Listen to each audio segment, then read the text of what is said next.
Welcome to the Dog in a Pub podcast, where I share thoughts, stories, and conversations about my life and my journey post-suicide attempt. I'd like to begin with a fact. So pull up a stool and let's see if we can change the world. I'd like to begin with a fact. Hello and welcome to the Dog in a Pub podcast. On today's episode, I interview Jessica Jones from Giant Jones Brewing in Madison, Wisconsin, a personal favorite of mine, and we had a really good conversation about beer and what it took to open a brewery and some of the challenges she faced. Hopefully in the future, I'm going to have her back on and we're going to talk about some life things, some of the struggles she's had, becoming who she is, and just life in general. So hope you enjoy it. Thanks.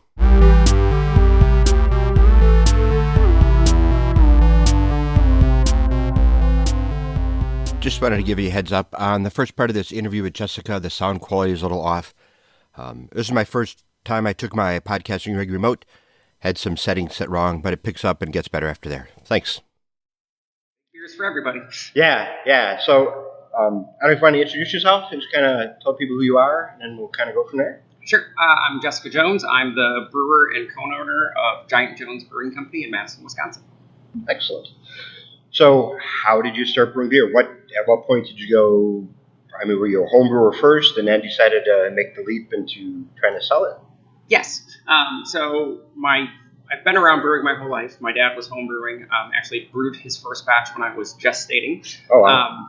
And so I was around it my whole life. Yeah. But I didn't have my first beer until a month after I turned 21. Wow.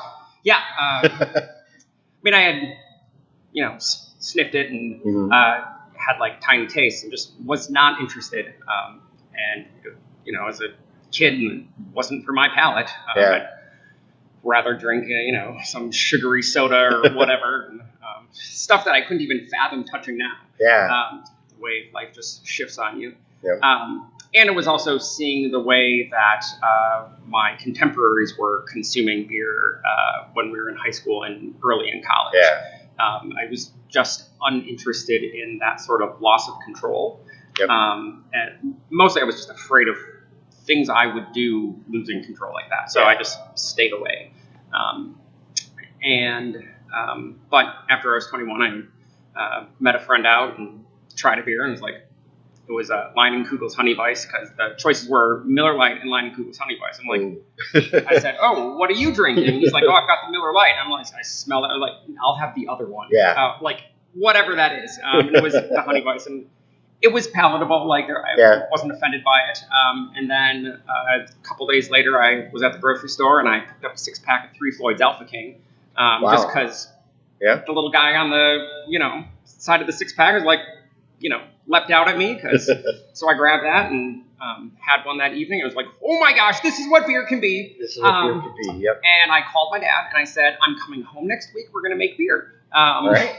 And so I went home and we made an Imperial Stout. And so the third beer I ever had was one I made. Wow. Holy cow. You've been like all in, right? Well, I knew I could make it. Yeah. And I had been interested in making everything from scratch for a long time. So when I was in college, I was dinner was a 3-hour affair to me. I would spend an hour making it. I would spend an hour eating it and then, cleaning up. But so I've always been making everything from scratch as much as I can. Interesting. Though now that we have a brewery, that's shifted. I make beer and then I consume calories to keep functioning. Yeah. So creating things has always been very much a part of what I want to do and my point of interaction with the world. And then that also is a way to just gather people together. Yep. It's my point of connection with other people too. Yeah, and then so you just had your one year anniversary here. Yes. So how long was it between when you made that Imperial Stout with your dad? Let's see, I was 21, so that was almost 16 years ago, we'll say. We won't count it as 17 yet. Secret safe with me. Yeah, but then I started brewing on my own. I moved out to California for graduate school. Okay. I did undergrad in Madison and then went out to California and in the Bay Area and was brewing out there and then connected with some of the professional brewers out there and just started hanging out with them. Yep. and volunteering and learning how to brew professionally. Yeah. Soaking up knowledge. Exactly. And I was never on payroll, but I would show up 3 to 5 days a week and just be like, hey, what can I do? Or, hi, I'm going to brew with you today. Nice, very nice. So I could sit around and pick their brain. Or other days they're just like, yeah, go wash kegs in the corner. Like, we're busy, which was great. So I got to learn how to do things from the top to the bottom of the brewery. And not just be like stuck into a particular position or role of doing things. That's a very guerrilla way to do that. Very nice. Yeah.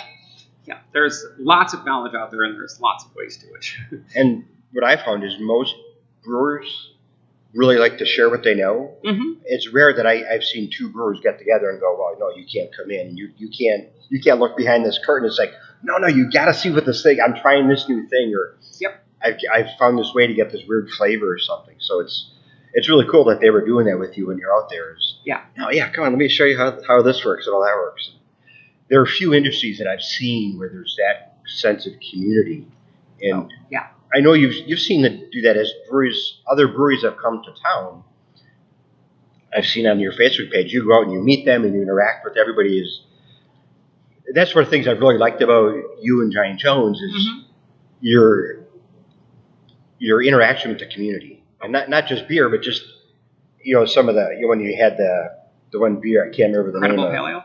Yeah, you've raised money for really good causes, and I'm like, this is really nice because not only are you really involved in the brewing scene, but now you're involved in the community, and it's been really cool to see. I mean, that makes me happy. Good. That the beer I like to drink and the brewers that I like don't just take their money and run. That they're doing that. They're giving back and they're trying to be involved. Yeah. Well, if you don't have a community, you don't have people to share beer with. Yeah. Right. Yeah. And if your community's not healthy, we're not healthy. Yeah. So it connects in at every point, and our tagline is "Big Beers for Everybody," and it's both that we think people who like beer will love one of ours, but we want our brewery to be good for everybody, whether they're drinking our beer or not. Yeah.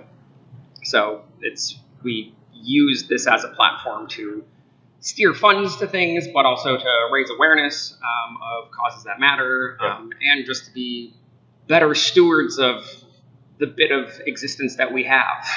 So like one of the reasons we're certified organic is just because that's good for the whole ecosystem across the planet. We're causing less damage. That's always a good thing. Yeah. So we're always shooting for more community involvement. And of course, there's more that we wish we could do. I mean, we get people wanting us to raise funds or like make it like, so when we did the Incredible Pale Ale, and there was just this whole slew of organizations be like, could you do this for us? It was like, well, this is actually a little ridiculous what we're doing now because we didn't cover costs. Like we gave 100% of sales away. Oh, wow. We didn't. So we gave all of the money to the Rape Crisis Center. Wow, good on you. But, holy cow. I mean, it was, we were disgusted with the tone of conversation around sexual assault and rape last fall during the confirmation hearings for Brett Kavanaugh. And I was just undone. And it was a Friday when the White House ordered a, quote, limited scope investigation into credible allegations. And I read this at 11:30 at night after getting home from running the tasting room and was just furious. And my first thought was, oh, well, we're a little brewery run all by women, so we'll make a beer called Credible Pale Ale. That didn't make me feel good enough. It's like, oh, and we'll give all the money to somebody who's doing something about this. Like 100% of sales, great. And then like that calmed me down enough because there was something I could do then. So it calmed me down enough to go to bed. And the next day we were talking about it. I was like, oh, Rape Crisis Center, of course.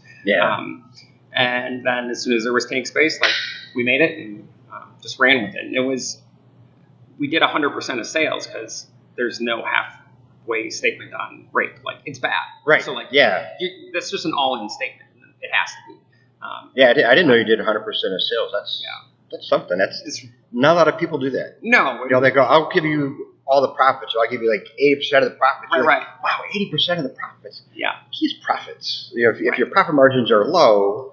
But to do 100% of sales. Well, it was our 13th batch of beer, so the idea of profits is a joke at that point.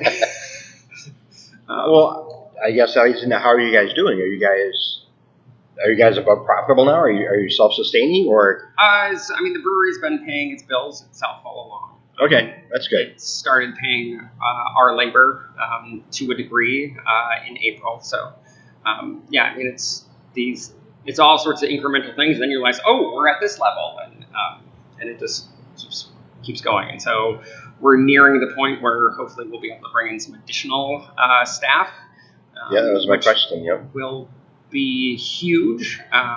Mostly getting I need Erica to stop helping me with production things, so that she can be doing other things. Oh, okay. So you both have day jobs?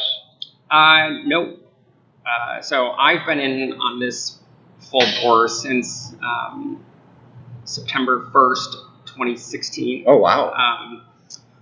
I left my day job and just been doing this. Well, that had to be exciting. Yeah. We've been trying to open a brewery for a decade. Oh, wow. Until this opened. And we were constantly telling people, like, we're opening a brewery. And they'd be like, oh, when's it going to open? In a year. And constantly opening a brewery for a year from now for a whole decade can be quite exhausting. Yeah, people go, when are you opening? A year. Uh-huh. Yeah. But it was always plausible, and you have to tell yourself that too. I was saying it to other people to hold myself accountable to do it, right? Because it's a monumental endeavor. And so Erica was still working. She was the director at Fair Share CSA Coalition. Oh, okay. And she was there until the end of March this year.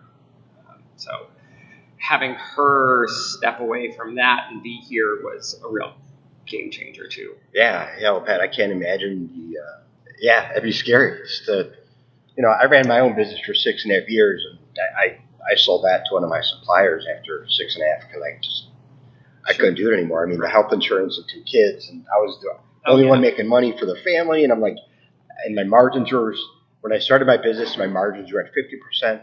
When I sold it, what were you doing? I was selling rapid prototypes. I don't know what that is.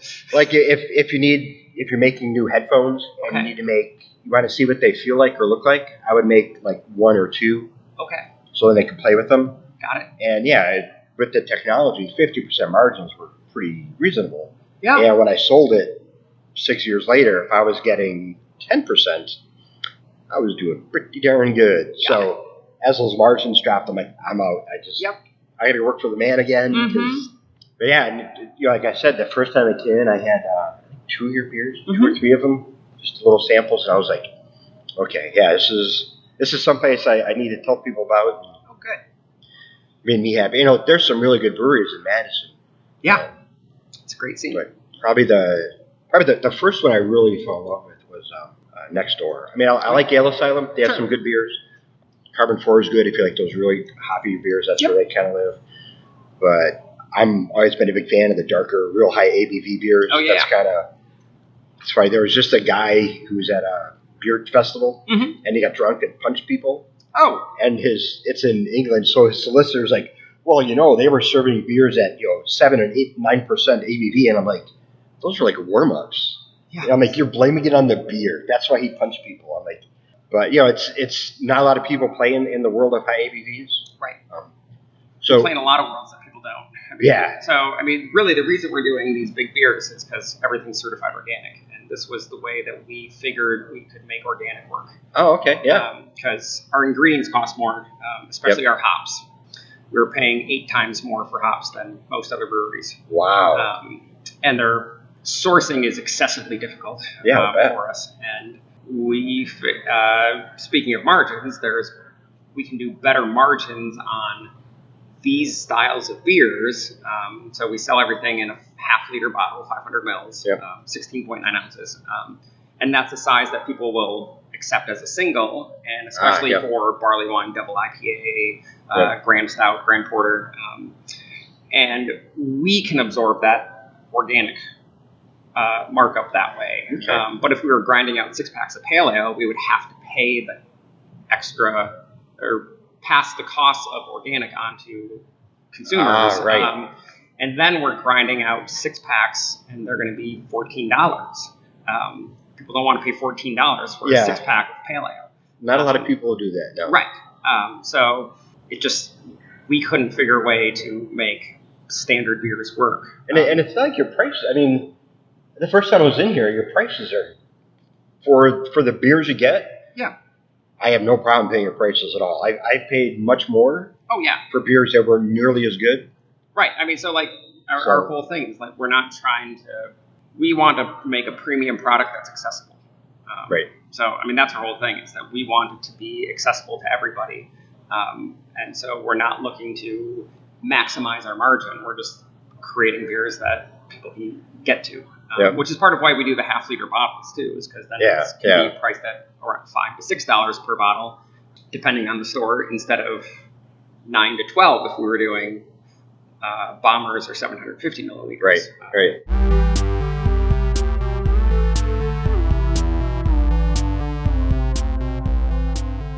I'm trying to think if there are any other questions. So, I guess when you started, when you made the commitment to open this, was there a time during that where you started to panic, or that things started to go off the rails and you had to bring them back, or did it? Oh, I panic all the time. Yeah, I mean, panic is a constant thing, and there's some days in the brewery where it just seems like I have Tourette's because I'm just rapidly saying the F word. And my basic narrative that I tell myself is that I'm lazy and a failure.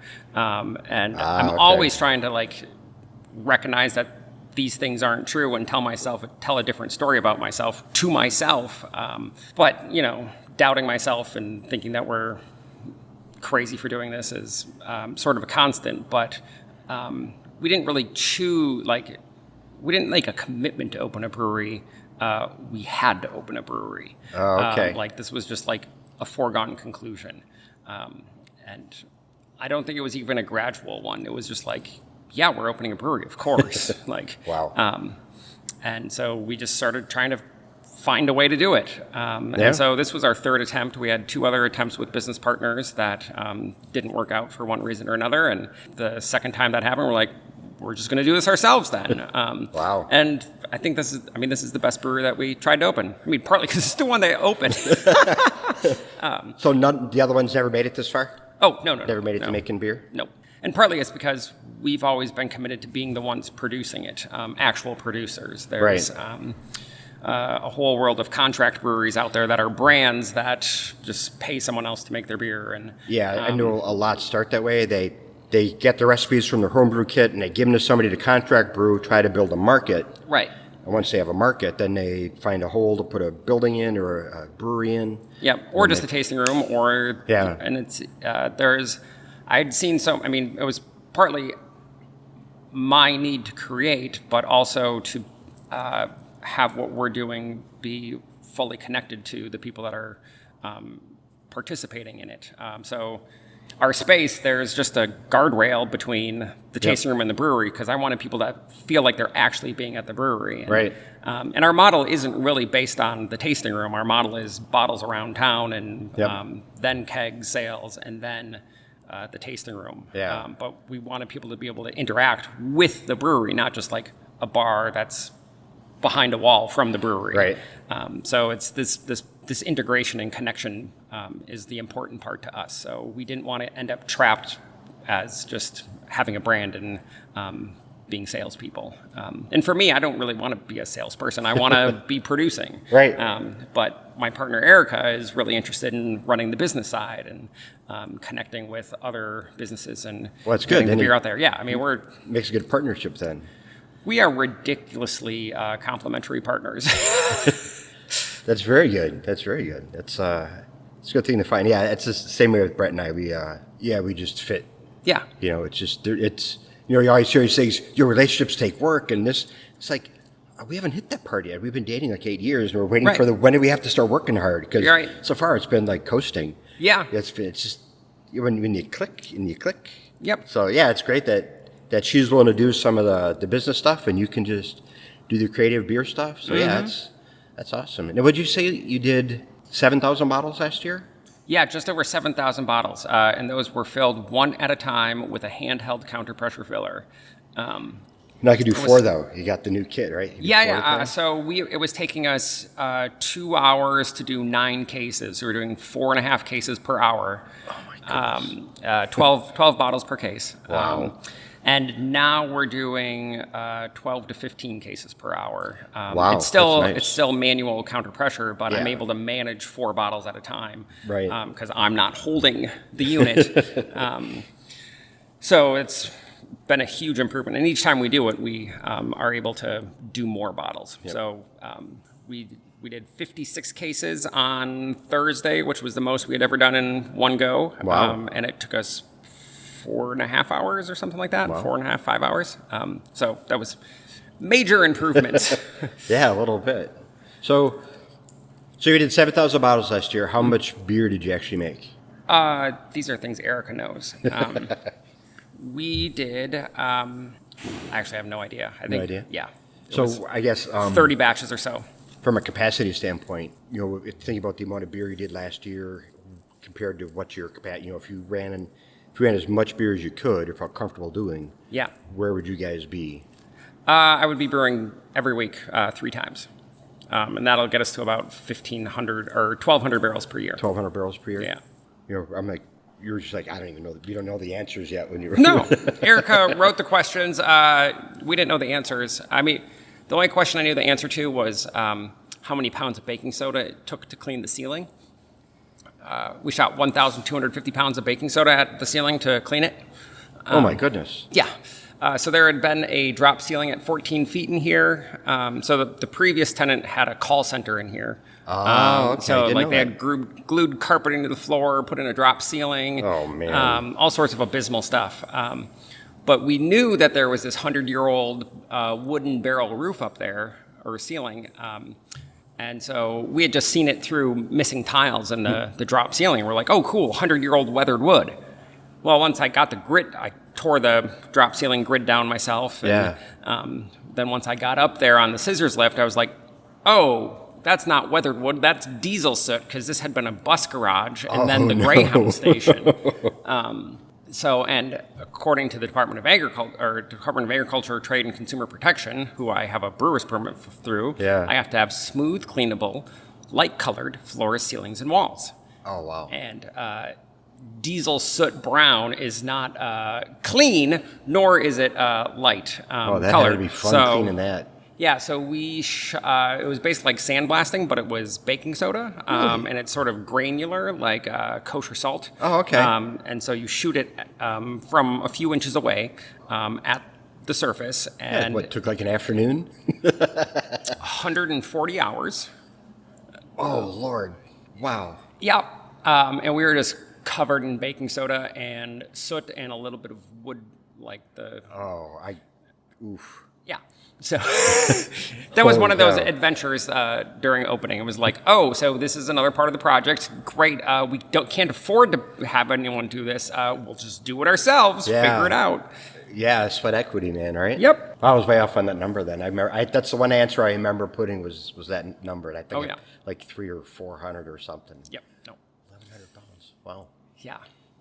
So I guess one other question is, what's next? Are there some new recipes you're working on, or? No, really, we're just looking to perfect these beers. Okay. We're not. They're going to get better? Yeah, that's the plan. Nice. I mean, nothing's ever. There is no perfect. Really? You don't think you're ever going to go, this is the recipe that I want, this is exactly how it tastes? Well, so even if I do have something dialed in, here's the profile I want and the particular malts and the particular hops and that process, there's still adjustments that need to be made year to year when the new barley crop comes in and when the new hop crops come in, because I'm working with agricultural products. Oh, yeah, I never so thought I have about to that, adjust in those ways. And then you adjust a bit throughout the year because those, it's not that the 2018 barley crop is just in stasis. It's still continuing to evolve because it's aging across that year.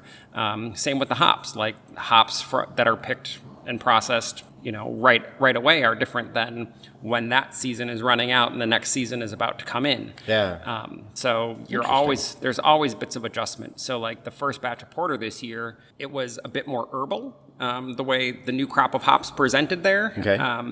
And so that when the herbalness is higher quality of the hops, the roast quality is more apparent. On this next batches of porter, I've actually reduced the hop rate, which presents the blackberry, blueberry portion of that hop better because you just have different flavor compounds at different thresholds. And so when that comes down, the roast gets gentler, and then it tastes like a cup of Ethiopian natural processed coffee with just like these like smooth, gentle roast qualities and just like bursting with blueberries and blackberries. But all I'm doing is just like, this is the way these hops present at this level, so I just need to like pull that back a little bit. So by reducing the hop rate, now it tastes like last year's batch of porter. Yeah, I never thought about the tweaks you have to do between crops. Mm-hmm. Yeah, it makes sense. Huh. Well, and brewers have created this game where your brand is about consistency and having it be the same every time. Yeah. Which is really a farce. Like if you're doing Budweiser or PBR or something like those breweries, they are like in at that level where it's like it's the same every time. Yeah, because they mix liquids with liquids and it's perfectly chemically balanced. Yeah. And I mean, Budweiser is amazing because they have 14 breweries across the globe that make products that taste the same out of all of them. Like, that's an incredible feat, but it's also one I'm not interested in. No, all the craft goes out then.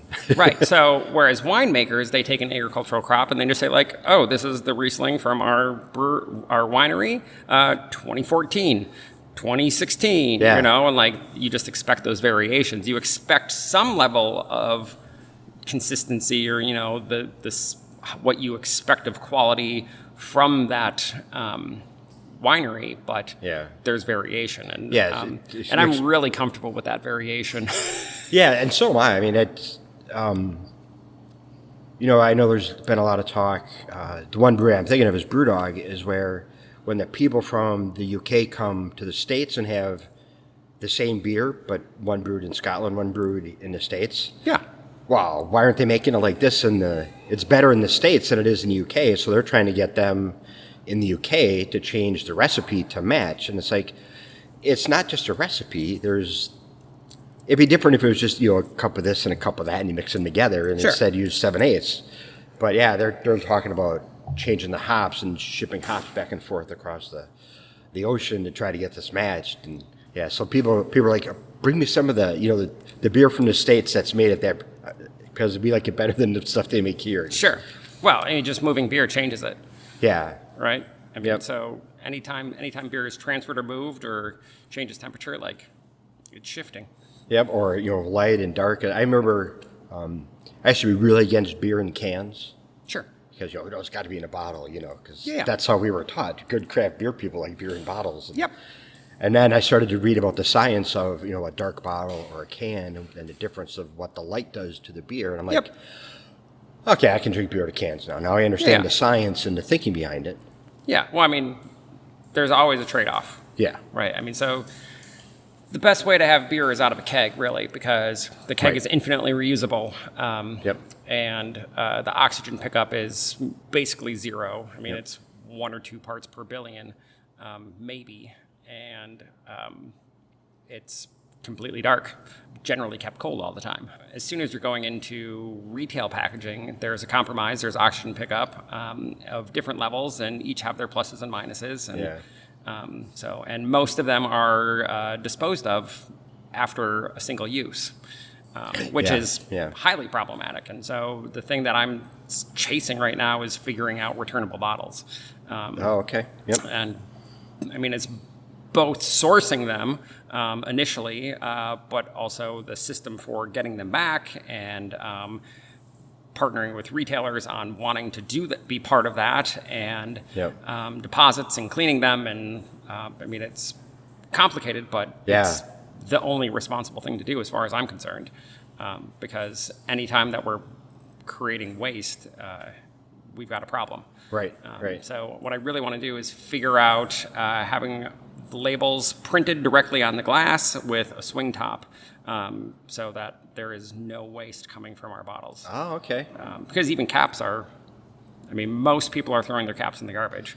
I mean, there's ways to recycle caps, but you have to collect them and then put them inside a tin can. And even so, you're still relying on plastic technologies because the gasket on a cap is some sort of plastic technology. Yeah, so what do you do? And same with a can. Like cans, the aluminum cans have a plastic liner in them. So really you have a plastic bag with rigid walls. Yeah. So I'm trying to get away from single-use plastics, period, in our packaging.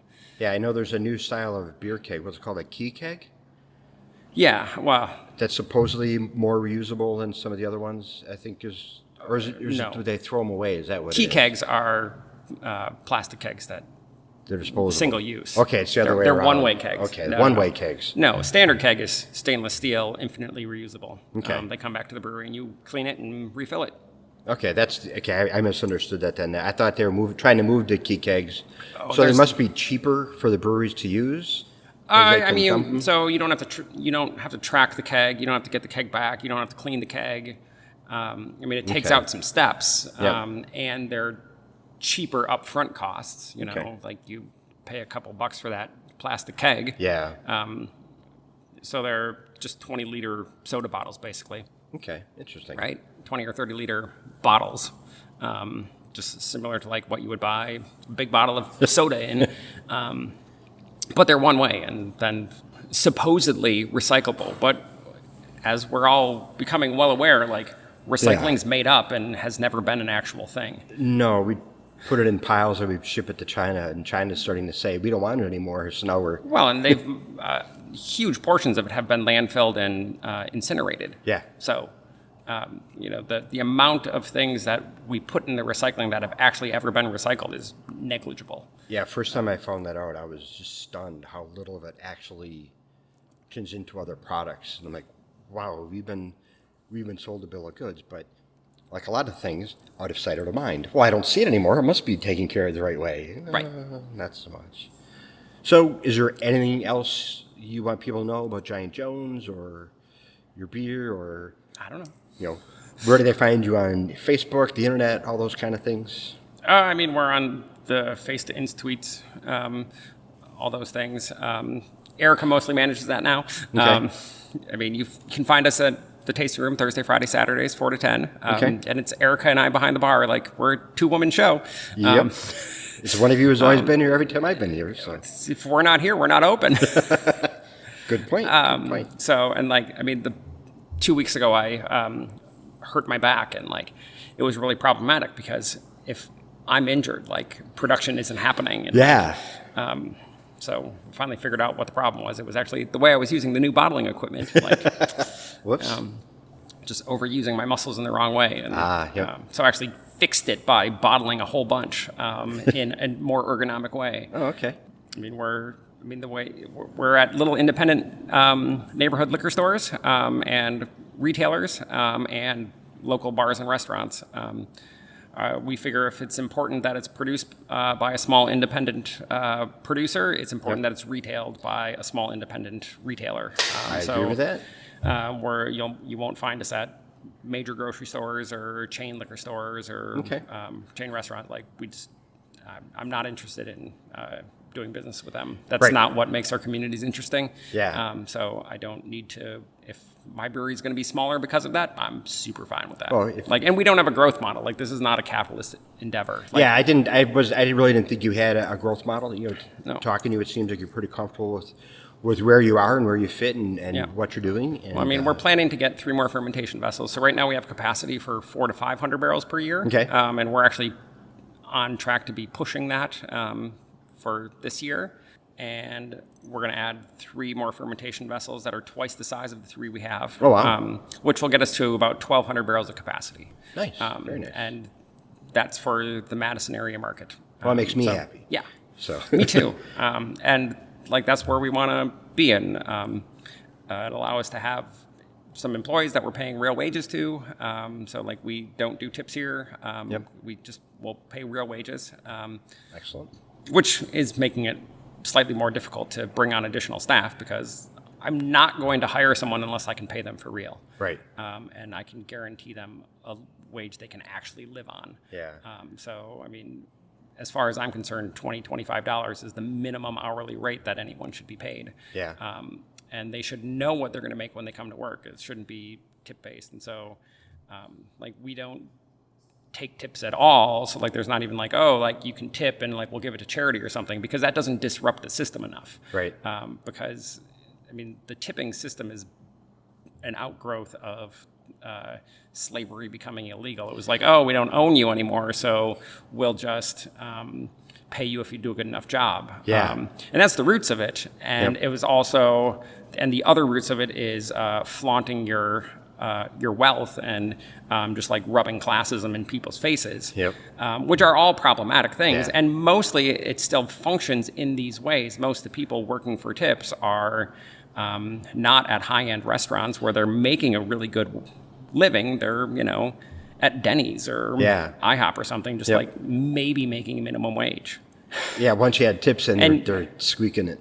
When your employer is supposed to bring you up to minimum wage if your tips don't get you there, but there's not actually a mechanism to enforce that. Oh, interesting. Like, it's just like they're supposed to, but how do you make your employer do that? Yeah, and there's no one holding people accountable to that. Interesting. I didn't know that. So, I mean, it's functioning in horrible ways in our society still. So we're not going to play a game where like we still take them but channel it somewhere else. We're just going to disrupt that and say and show that it can work.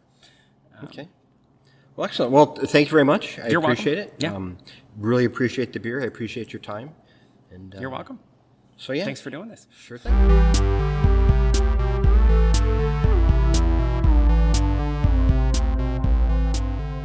As always, thank you for listening to this episode of the Dug in a Pub podcast. If you want to be a guest, let me know. Shoot me an email. If you have any questions, please, I will literally answer any question. Coming up, I'm going to have Brett on the podcast again. Also, I'm going to be guesting on This Epic Disaster podcast on their Halloween episode. Going to be in Atlanta, Georgia, and going to sit down with those good folks and have a chat. So again, thank you for tuning in. Take care of each other, and let's all make the world smaller. The smaller it is, the better it gets. Thank you.